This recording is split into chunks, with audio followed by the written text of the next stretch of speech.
Frankenstein by Mary Shelley, Chapter 9. Nothing is more painful to the human mind than, after the feelings have been worked up by a quick succession of events, the dead calmness of inaction and certainty which follows and deprives the soul both of hope and fear. Justine died, she rested, and I was alive.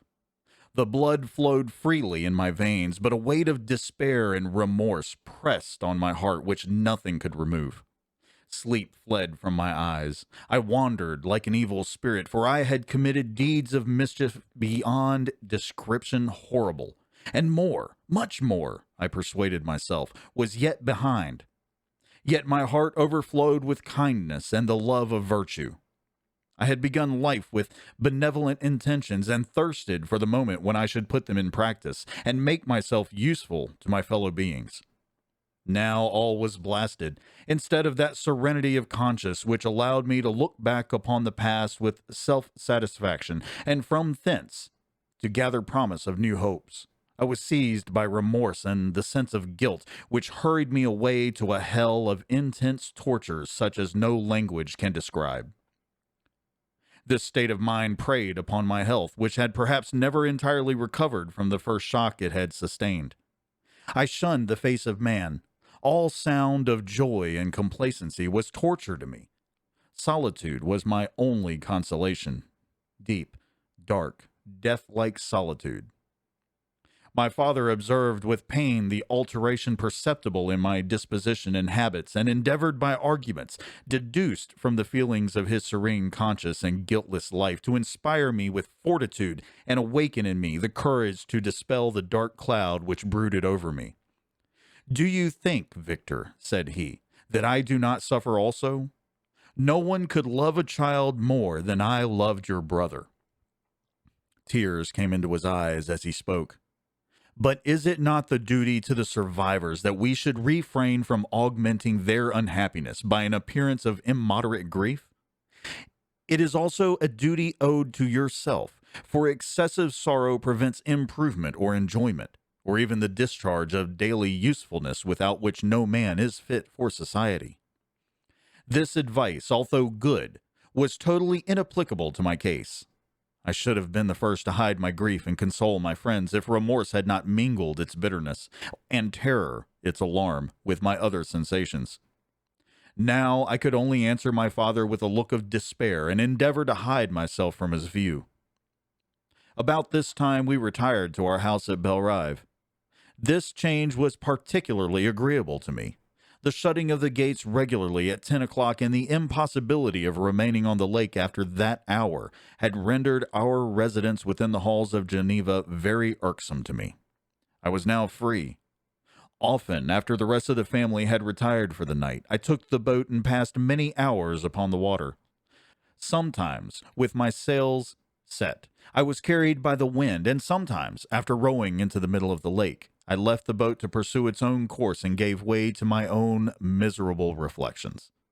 I was often tempted, when all was at peace around me, and I the only unquiet thing that wandered restless in a scene so beautiful and heavenly, if I except some bat or the frogs whose harsh and interrupted croaking was heard only when I approached the shore. Often, I say, I was tempted to plunge into the silent lake, that the waters might close over me and my calamities forever. But I was restrained when I thought of the heroic and suffering Elizabeth, whom I tenderly loved, and whose existence was bound up in mine. I thought also of my father and surviving brother. Should I, by my base desertion, leave them exposed and unprotected to the malice of the fiend whom I had let loose among them? At these moments I wept bitterly and wished that peace would revisit my mind, only that I might afford them consolation and happiness. But that could not be. Remorse extinguished every hope. I had been the author of unalterable evils, and I lived in daily fear lest the monster whom I had created should perpetrate some new wickedness. I had an obscure feeling that all was not over, and that he would still commit some signal crime which, by its enormity, should almost efface the recollection of the past. There was always scope for fear so long as anything I loved remained behind. My abhorrence of this fiend cannot be conceived. When I thought of him, I gnashed my teeth, my eyes became inflamed, and I ardently wished to extinguish that life which I had so thoughtlessly bestowed. When I reflected on his crimes and malice, my hatred and revenge burst all bounds of moderation. I would have made a pilgrimage to the highest peak of the Andes could I, when there, have precipitated him to their base. I wished to see him again, that I might wreak the utmost extent of abhorrence on his head and avenge the deaths of William and Justine. Our house was the house of mourning. My father's health was deeply shaken by the horror of the recent events. Elizabeth was sad and desponding. She no longer took delight in her ordinary occupations. All pleasure seemed to her sacrilege toward the dead. Eternal woe and tears, she then thought, was the just tribute she should pay to innocence so blasted and destroyed. She was no longer that happy creature who in earlier youth wandered with me on the banks of the lake and talked with ecstasy of our future prospects. The first of those sorrows which are sent to wean us from the earth had visited her, and its dimming influence quenched her dearest smiles. "When I reflect, my dear cousins," said she, "on the miserable death of Justine Moritz, I no longer see the world and its works as they before appeared to me. Before, I looked upon the accounts of vice and injustice that I read in books or heard from others as tales of ancient days or imaginary evils. At least they were remote and more familiar to reason than to the imagination.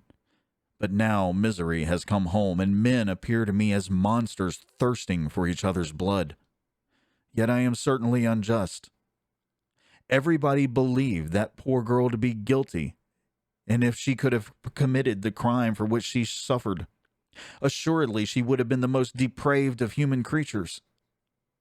For the sake of a few jewels, to have murdered the son of her benefactor and friend, a child whom she had nursed from its birth and appeared to love as if it had been her own. I could not consent to the death of any human being, but certainly I should have thought that such a creature unfit to remain in the society of men. But she was innocent. I know, I feel she was innocent. You are of the same opinion, and that confirms me. Alas, Victor, when falsehood can look so like the truth, who can assure themselves of certain happiness? I feel as if I were walking on the edge of a precipice, towards which thousands are crowding and endeavoring to plunge me into the abyss. William and Justine were assassinated, and the murderer escapes. He walks about the world free and perhaps respected. But even if I were condemned to suffer on the scaffold for the same crimes, I would not change places with such a wretch. I listened to this discourse with the extremest agony. I, not in deed, but in effect, was the true murderer. Elizabeth read my anguish in my countenance, and kindly taking my hand, said, "My dearest friend, you must calm yourself. These events have affected me, God knows how deeply, but I am not so wretched as you are. There is an expression of despair and sometimes of revenge in your countenance that makes me tremble. Dear Victor, banish these dark passions. Remember the friends around you who center all their hopes in you. Have we lost the power of rendering you happy? Ah, while we love, while we are true to each other here in this land of peace and beauty, your native country, we may reap every tranquil blessing. What can disturb our peace? And could not such words from her whom I fondly prized, before every other gift of fortune, suffice to chase away the fiends that lurked in my heart? Even as she spoke, I drew near to her, as if in terror, lest at that very moment the destroyer had been near to rob me of her. Thus not the tenderness of friendship, nor the beauty of earth, nor of heaven, could redeem my soul from woe. The very accents of love were ineffectual. I was encompassed by a cloud which no beneficial influence could penetrate. The wounded deer dragging its fainting limbs to some untrodden brake, there to gaze upon the arrow which had pierced it, and to die, was but a type of me. Sometimes I could cope with the sullen despair that overwhelmed me, but sometimes the whirlwind passions of my soul drove me to seek by bodily exercise and by change of place some relief from my intolerable sensations. It was during an access of this kind that I suddenly left my home and, bending my steps towards the near alpine valleys, sought in the magnificence, the eternity of such scenes, to forget myself in my ephemeral, because human, sorrows. My wanderings were directed towards the valley of Chamonix. I had visited it frequently during my boyhood. 6 years had passed since then. I was a wreck, but naught had changed in those savage and enduring scenes. I performed the first part of my journey on horseback. I afterwards hired a mule, as the more sure-footed and least liable to receive injury on these rugged roads. The weather was fine. It was about the middle of the month of August, nearly 2 months after the death of Justine, that miserable epoch from which I dated all my woe. The weight upon my spirit was sensibly lightened as I plunged yet deeper in the ravine of Arve. The immense mountains and precipices that overhung me on every side, the sound of the river raging among the rocks, and the dashing of the waterfalls around spoke of a power mighty as omnipotence. And I ceased to fear or to bend before any being less almighty than that which had created and ruled the elements, here displayed in their most terrific guise. Still, as I ascended higher, the valley assumed a more magnificent and astonishing character. The ruined castles hanging on the precipices of piny mountains, the impetuous Arve, and the cottages, every here and there peeping forth from among the trees, formed a scene of singular beauty. But it was augmented and rendered sublime by the mighty Alps, whose white and shining pyramids and domes towered above all, as belonging to another earth, the habitations of another race of beings. I passed the bridge of Pelessier, where the ravine which the river forms opened before me, and I began to ascend the mountain that overhangs it. Soon after, I entered the valley of Chamonix. This valley is more wonderful and sublime, but not so beautiful and picturesque as that of the Servox, through which I had just passed. The high and snowy mountains were its immediate boundaries, but I saw no more ruined castles and fertile lands. Immense glaciers approached the road. I heard the rumbling thunder of the falling avalanche and marked the smoke of its passage. Mont Blanc, the supreme and magnificent Mont Blanc, raised itself from the surrounding aiguilles, and its tremendous dome overlooked the valley. A tingling, long-lost sense of pleasure often came across me during this journey. Some turn in the road, some new object suddenly perceived and recognized, reminded me of days gone by and were associated with the light-hearted gaiety of boyhood. The very winds whispered in soothing accents, and maternal nature bade me weep no more. Then again, the kindly influence ceased to act. I found myself fettered again to grief and indulging in all the misery of reflection. Then I spurred on my animal, striving so to forget the world, my fears, and more than all, myself. Or, in a more desperate fashion, I alighted and threw myself on the grass, weighed down by horror and despair. At length, I arrived at the village of Chamonix. Exhaustion succeeded to the extreme fatigue both of body and of mind, which I had endured.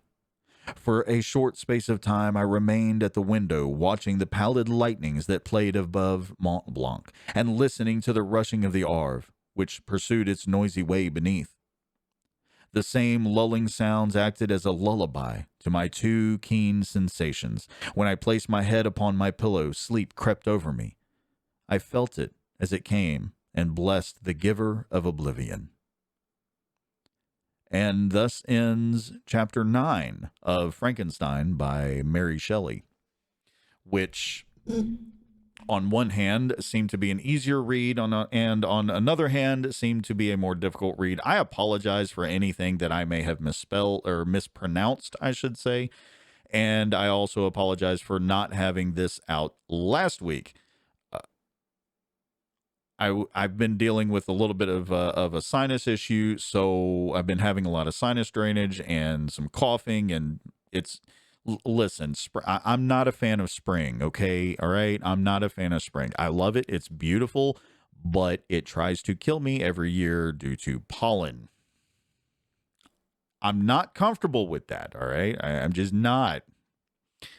Not going to say a whole bunch because I actually do have a couple more things I want to record for Anchor, mainly going back into Vikings tales and recording a few more of those because I'm almost caught up with the stories that I have uploaded so far to Anchor and Spotify and so forth and whatnot. So I am going to go ahead and say, guys, seriously, catch me Thursday nights or Friday nights and Saturday nights at 8 p.m. Eastern over on Twitch.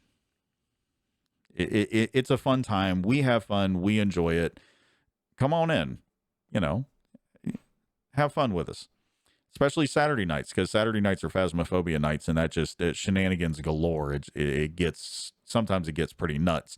Like Cthulhu Fatagan. What a wonderful phrase, and so forth and whatnot. But beside the point. Don't forget to follow me on social medias. All these links will be down in the description. Makes it really easy to find. Join us on Discord or the Gilded server, either or. We try to be as active as possible. We do actually have a lot of conversations, and sometimes they get kind of deep, and most of the time they just get silly. So, but anyways, signing off with, subscription button there. Don't forget to hit like on the video if you liked it. If you didn't like it, that's fine. There's an dislike button too. Use it. And a playlist over there. Thank you guys for hanging out. Thank you for being patient with me. I appreciate it. I'll see you next week. Until then.